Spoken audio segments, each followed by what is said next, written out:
And so we're trying to get the youth to work as we celebrate June 16 here in South Africa. Now, for a look at the markets in Nigeria, we're now joined by Muyiwa Onis, an analyst at Stanbic IPTC. We're going back to Lagos. Muyiwa, from talking about youth and trying to engage them and make sure that they are part of official government policy, let's get back to the real world of trying to make money and preserve assets for investors. Let's talk about the Nigerian banking scene, particularly. I mean, yesterday we saw markets under pressure, and this morning, at least from the east and here in Southern Africa as well as Eastern Africa, we've seen markets rebounding. What's likely to be the open, do you think, in West Africa?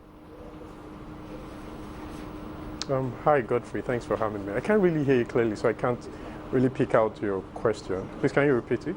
Yes, I was just asking you how you see the market opening in West Africa, particularly given the scenes that we've seen in the East and here in Southern Africa and Eastern Africa, where the markets have opened in the black after the steep losses that we saw in some of the markets yesterday.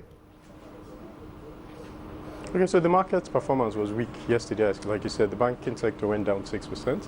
And I would say, given the massive offers we saw yesterday, we could actually see a continuation of that trend today as well. So I would say, depending on how weak you see the numbers, so numbers could actually still come off softly. And I would say, historically as well, Fridays have always traded quite slowly compared to other days. So I won't be surprised if the market closes negative this week and the banks also lose a few more points today as well.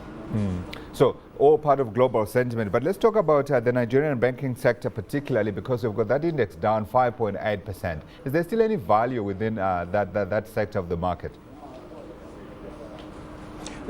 We do believe that there's value, and I would say over the medium to longer term, there seems to be far more value.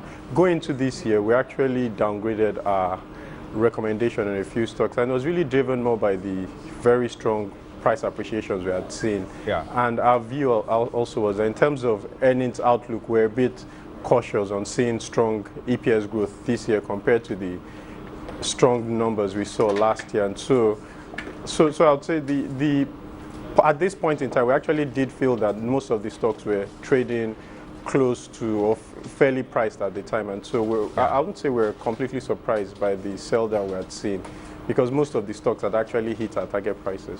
Yeah, but this is a sector also here today that has gained quite strongly. I mean, we're looking at a gain of 24%. But perhaps for the long term, though, what kind of drivers do you see for earnings?